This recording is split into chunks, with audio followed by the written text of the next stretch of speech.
안녕하십니까. 14조 발표 시작하겠습니다. 저희저가 발표할 논문은 BERT Pre-Training of Deep Bidirectional Transformers for Language Understanding 이라는 논문입니다. 발표에 앞서 맨 처음 1, 2장은 BERT 이전 기술들에 대하여 설명하고 3장에서 BERT에 관하여 설명하고 4장에서는 실험 결과, 5장에서는 에블레이션 스터디, 6장에서는 결론에 대해서 말씀드리겠습니다. BERT란 Bidirectional Encoder Representation from Transformer의 약자로 레이블이 없는 데이터를 사용하여 사전학습을 진행합니다. 이 과정에서 모델은 문장 내의 단어를 예측하는 방식으로 언어를 이해하는 능력을 훈련하게 됩니다. 이렇게 학습한 모델은 다양한 언어 패턴과 문맥을 이해하게 됩니다.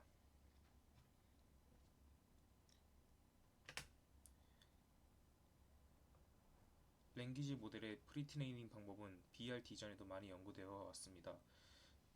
최근에 토큰 단위의 태스크에서도 좋은 성능을 보입니다. 토큰 단위 태스크 작업에서는 파인 그레인드 아웃풋을 만들어내야 합니다.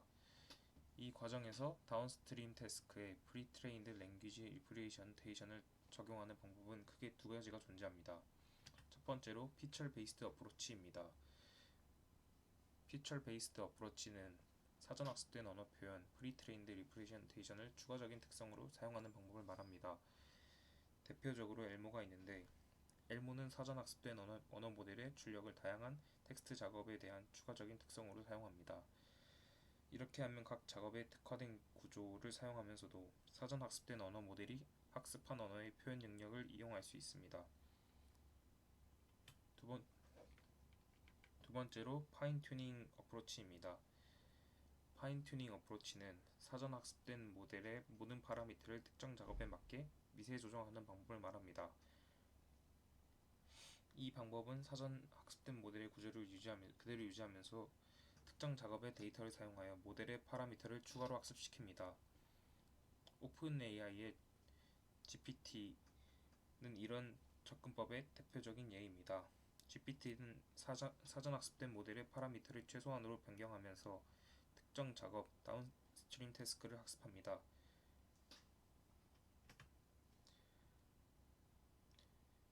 피처 베이스드 어프로치와 파인 튜닝 어프로치가 사전 학습 과정에서 같은 목적 함수를 사용합니다. 언어 표현을 학습하기 위해 단방향 언어 모델을 사용합니다. 그렇게 단방향 학습 모델을 사용하게 되면 사전 학습된 언어 표현의 성능이 미세 조정 방법을 통해 특정 작업에 적용될 때 그 성능이 떨어지게 됩니다. 즉, 기존의 방법을 사용하면서 원래의 모델이 가지고 있던 언어 이해 능력이 특정 작업에 최적화되면서 일부 손실될 수 있다는 것을 지적하고 있습니다. GPT는 단방향 언어 모델로서 각 토큰이 이전의 토큰들만을 고려합니다. 이러한 특성 때문에 전체 문장을 고려해야 하는 작업에서는 최적의 성능을 내지 못하고 차선의 선택이 될 수 있다는 겁니다.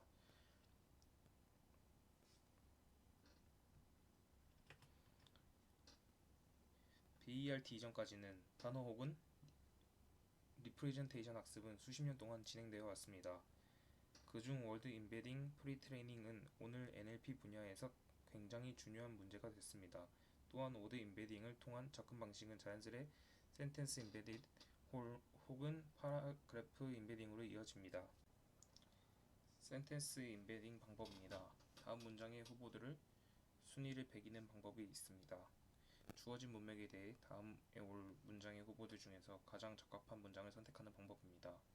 두 번째로 이전 문장이 주어졌을 때 다음 문장의 left to right 제너레이션 방법입니다. 여기서 left to right는 문장을 왼쪽에서 오른쪽으로, 즉 단어를 순서대로 생성한다는 뜻입니다. 있는 문장을 이어나가는 능력을 학습하는 데 사용됩니다. 세 번째로 디노이징 오토 엔코더에서 파생된 방법입니다. 원본 문장에 노이즈를 추가하고 이를 원본 문장으로 복원하는 과정을 통해 문장 표현을 학습하는 방법입니다. 이는 문장의 내재된 구조를 학습하는 데 사용됩니다. BERT는 이들 방법의 한계를 극복하기 위해 양방향으로 문맥을 고려하는 방식을 도입하였습니다. 하지만 엘모는 토큰별 컨텍슈얼 리프레젠테이션은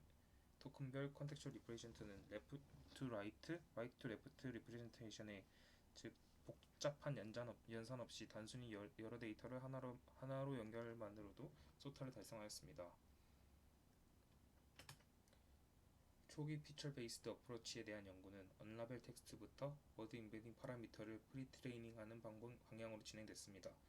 최근에는 문장이나 문서를 표현하는 인코더가 먼저 사전 학습을 통해 일반적인 언어 이해 능력을 획득하고 이후에 특정 작업에 맞게 미생 조정된다는 내용입니다. 이 방법은 처음부터 모든 것을 학습하는 방식에 비해 훨씬 적은 양의 파라미터만으로도 효과적인 학습이 가능하다는 것을 의미합니다. GPT 역시 이 방법을 통하여 소타를 달성하였습니다. 기계의 번역과 자연어 추론 대규모 데이터셋으로부터 효과적인 전이학습을 보여주는 연구도 있었습니다. 전이학습은 자연어 처리뿐만 아니라 CV 연구에서도 그 중요성이 강조되는데 이미지넷 등을 활용해 사전 학습을 한 모델의 성능이 좋은 걸 나타내었습니다. 이제 버트에 대해서 설명을 드리도록 하겠습니다. 버트는 프리트레이닝과 파인튜닝 총 두 가지의 단계로 이루어져 있습니다. 프리트레이닝 단계에서는 모델은 다양한 프리트레인 작업을 통해 라벨이 지정되지 않은 데이터에 대해서 학습을 진행합니다. 그리고 파인튜닝에서는 먼저 프리트레이닝된 파라미터로 버트 모델을 초기화하고 다운스트림 작업에 라벨이 지정된 데이터를 활용해서 각각의 태스크에 맞게 모든 파라미터를 파인튜닝합니다. 그래서 먼저 모델 아키텍처를 살펴보면 오른쪽 그림은 트랜스포머의 구조인데요. 버트는 트랜스포머의 디코더와 인코더 중에 인코더만을 사용합니다. 그리고 논문에서는 총 2개의 버트 모델이 나오는데요. 버트 베이스랑 버트 라지입니다. 그래서 L은 레이어의 개수, 즉 트랜스포머 블록 개수를 의미하고요. H는 히든 사이즈, 그리고 A는 셀프 어텐션 헤드의 개수를 의미해서 베이스 모델 같은 경우는 각각 레이어의 개수는 총 12개, 그리고 히든 사이즈는 768, 그리고 셀프 어텐션 헤드는 총 12개로 GPT와의 비교를 위해서 같은 사이즈로 구현이 되어 있다고 나와 있었습니다. 그리고 라지 모델 같은 경우는 베이스 모델보다 파라미터 개수를 더 크게 설정한 것을 확인하실 수가 있습니다. 이 부분은 버트랑 비교되는 모델들의 구조를 같이 나타낸 그림인데요. 이제 중간에 GPT를 먼저 보시면 화살표가 한 방향으로, 즉 단방향으로 학습이 되는 것을 확인하실 수 있습니다. 그리고 오른쪽 엘모 같은 경우에도 오른쪽 왼쪽이 따로 학습돼서 컨캣되는 거기 때문에 또 단방향 학습을 확인하실 수 있고요. 그 다음에 버트만 이제 바이다이렉셔널인 양방향으로 학습이 진행되는 것을 확인하실 수가 있습니다. 그래서 본격적으로 버트가 어떻게 학습됐는지를 살펴보기 전에 인풋과 아웃풋 리프레젠테이션에 대해서 설명을 드리도록 하겠습니다. 버트는 다양한 다운스트림 작업을 처리할 수 있도록 입력 표현은 하나의 토큰 시퀀스에서 단일식 센텐스, 그리고 질문과 답변 같은 한 쌍의 센텐스를 모두 unambiguously하게 표현을 할 수 있습니다. 여기에서 센텐스랑 시퀀스를 정의를 하고 있는데요. 센텐스는 실제 언어 센텐스가 아니라 연속된 텍스트의 임의의 범위일 수 있다고 나와 있고, 그 다음에 시퀀스의 경우는 버트에 입력되는 토큰 시퀀스를 의미하며 단일 센텐스 또는 두 센텐스가 함께 묶여 있다고 나와 있었습니다. 그래서 인풋의 경우에는 총 3가지의 임베딩 합으로 이루어지는데, 첫 번째는 토큰 임베딩으로 3만 개의 토큰 어휘가 포함된 워드피스 임베딩을 사용합니다. 두 번째로는 세그먼트 임베딩으로 센텐스를 총 A와 B로 구분하는 역할입니다. 그다음에 마지막으로 포지셔널 임베딩인데, 이는 말 그대로 위치를 표시하며 사인 코사이드로 절대적 위치가 아닌 상대적 위치로 표시를 하게 됩니다. 그리고 추가적으로 모든 시퀀스는 CLS 토큰으로 시작하고요. 그다음에 문장을 구분하는 세퍼레이트 토큰이 문장과 문장 사이, 그리고 두 문장 끝에 들어가게 있는 것을 확인하실 수가 있습니다. 이제 버트가 어떤 방법으로 프리트레이닝 하는지에 대해서 설명을 드리도록 하겠습니다. 첫 번째는 MLM, 마스크드 랭귀지 모델입니다. 버트는 앞에 단어를 보고 뒤에 단어를 예측하는 방식이 아니라 입력을 한 번에 받은 다음에 마스크된 단어를 예측하는 방식으로 학습이 수행됩니다. 그래서 시퀀스마다 총 15%씩 마스크 토큰으로 마스킹을 하고 마스킹된 단어를 예측합니다. 그런데 파인 튜닝 중에는 마스크 토큰이 나타나지 않기 때문에 이제 프리트레이닝이랑 파인 튠 사이에 이제 불일치가 발생할 수 있다는 단점이 있습니다. 그래서 이를 완화하기 위해서 마스킹된 단어를 항상 실제 마스크 토큰으로 대체를 하진 않습니다. 그래서 화면에 보시는 것처럼 80%는 실제 마스크 토큰으로, 그리고 10%는 랜덤 토큰, 그리고 다른 10%는 이제 원래 토큰으로 대체를 하게 됩니다. 그래서 오른쪽 표를 보시면 그 80%, 10%, 10% 같은 경우는 경험적으로 여러 실험을 거쳐서 가장 좋은 성능을 나타내는 레이트로 설정을 한 것을 보입니다. 이 그림은 MLM 학습 구조를 표현한 그림으로 마스크된 토큰이 포함돼서 입력이 수행되면 트랜스포머의 인코더를 거쳐서 마스킹된 토큰이 무엇인지, 여기 보시면 마스킹된 토큰이 W4인데요. 마스크 토큰을 W4로 잘 예측할 수 있도록 학습을 시켜주는 이 구조를 표현한 그림입니다. 두 번째로 넥스트 센텐스 프리딕션입니다. 질문 답변이나 자연어 추론 같은 많은 중요한 다운스트림 작업은 센텐스 간의 관계, 즉 문맥을 이해하는 데에 기반을 두고 있습니다. 그래서 센텐스의 관계를 이해하는 모델을 훈련하기 위해서는 라벨을 설정해서 센텐스의 예측 작업을 프리트레인하게 됩니다. 그래서 각 프리트레인 예제에서 센텐스 A랑 B를 선택할 때 50%의 경우는 진짜 B가 A 다음에 오는 실제 다음 센텐스로 지정이 되고요. 50%의 경우는 말뭉치에서 랜덤으로 생성된 센텐스가 지정이 됩니다. 그래서 위의 경우에서는 첫 번째 경우에서는 라벨이 isNext로 진행이 되고요. 그 다음에 두 번째 경우에서는 실제로 이어지는 문장이 아니기 때문에 notNext 라벨이 붙게 됩니다. 그래서 이렇게 라벨을 붙여서 학습을 진행을 하는데요. 이 방법은 굉장히 간단하지만 이 프레이트레인이 그 질문 답변 그리고 자연어 추론에 아주 효과적이라고 논문에 명시가 되어 있습니다. 그래서 예시를 보면 아까 말씀드렸듯이 인풋에 CLS 토큰이랑 세퍼레이트 토큰이 해당 위치에 있는 것을 확인하실 수가 있고요. 문장 두 개가 실제로 이어지는 문장이냐 아니냐에 따라서 라벨이 isNext랑 notNext로 붙여집니다. 그래서 이는 오른쪽 그림에서 확인을 하면 C 토큰 부분이 주어질 라벨을 예측하는 부분이라고 할 수 있겠습니다. 그래서 프리트레이닝 과정을 전체를 다시 보면 오른쪽 부분, 박스 부분이 마스크드 LM이 나와 있는 것을 보아 이제 MLM 과정이고요. 마스크된 토큰을 예측하는 과정이고 왼쪽 박스가 C 토큰이 다음 문장인지를 학습하는 부분으로 구성되어 있는 것을 확인하실 수가 있습니다. 그래서 로스 펑션도 태스크 1인 MLM 부분이랑 태스크 2인 넥스트 센텐스 프리딕션을 잘 예측하는 방향으로 학습이 되고요. 그래서 그 로스를 미니마이즈 하는 방향으로 목적 함수가 설정이 되어 있습니다. 프리트레이닝 데이터는 다음과 같이 8억 개의 단어는 북코퍼스에서 그리고 25억 개의 단어는 잉글리시 위키피디아에서 가져왔다고 명시가 되어 있습니다. 그리고 하이퍼스 파라미터 세팅 같은 경우는 다음과 같습니다. 그래서 한 시퀀스, 즉 두 문장이 합쳐서 맥스랭스가 512로 설정이 되어 있고요. 배치 사이즈는 256, 그리고 옵티마이저는 아담을 사용해야 했고요. L2 웨이트 DK를 사용하였고 러닝 레이트 같은 경우에는 만 스텝 이후부터는 리니어하게 줄어드는 방향으로 학습이 진행되었습니다. 그리고 드롭아웃은 모든 레이어에 대해서 확률적으로 진행이 되었고요. 활성화 함수는 렐루가 아니라 GLU가 사용된 것으로 확인할 수 있습니다. 이때 16개의 TPU를 사용해서 버트 베이스를 학습하는 데 총 4일이 걸렸고 64개의 TPU를 사용해서 버트 라지를 학습하는 데에만 이제 4일이 걸렸다고 나와 있습니다. 이때 실질적으로 학습할 때는 앞에서 이제 맥시멈 토큰 랭스가 512라고 되어 있지만 90%의 스텝에 대해서는 맥스 랭스를 128로 잡고 학습을 진행하였고 나머지 10%에 대해서만 맥스 랭스를 512로 잡고 학습이 진행되었다고 명시가 되어 있었습니다. 3.2절에서부터는 버트에서 사용되는 파인 튜닝 방법에 대해 설명드리겠습니다. 우선 파인 튜닝이란 사전 훈련된 언어 모델의 가중치를 조정하여 특정 작업이나 도메인에 대한 성능을 개선하는 방법, 미세 조정하는 방법을 뜻합니다. 보통의 NLP 모델에서의 방식으로는 먼저 두 문장을 각각 독립적으로 인코드하고 센텐스 페어의 관계를 파악하기 위해 바이디렉셔널 크로스 어테인션을 적용하는 두 가지 과정으로 이루어집니다. 그러나 이와 같은 파인 튜닝 과정에서는 단일 텍스트를 처리하는 모델과 텍스트 페어를 처리하는 모델을 각각 생성해줘야 하는 불편함이 발생합니다.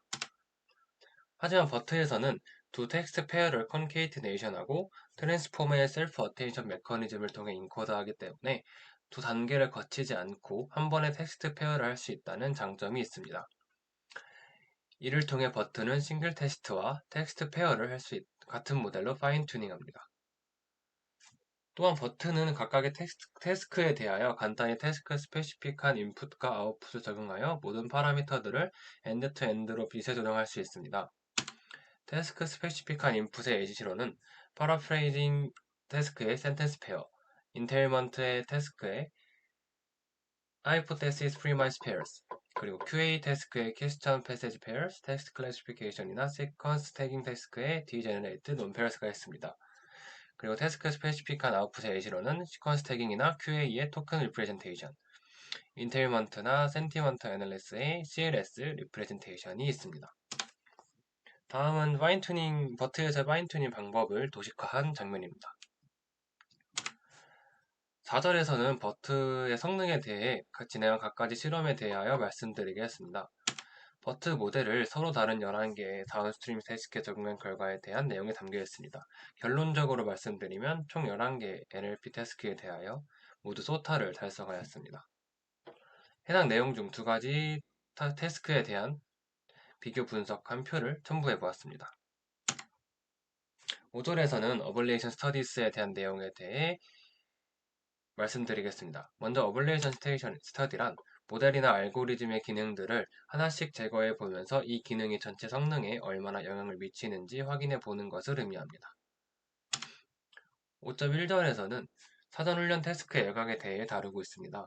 정확히 같은 사전훈련 데이터, 미지조정 스킴, 버트 베이스의 하이퍼 파라미터를 사용해 2가지의 사전훈련 목표에 의한 평가로 버트의 깊은 양방향성의 중요성을 입증하는 내용을 보였습니다.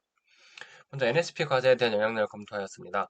해당 표에서 NSP를 제거하는 것이 QNLI, MNLI에서 퍼포먼스 하락시키는 점을 보여주고 있습니다.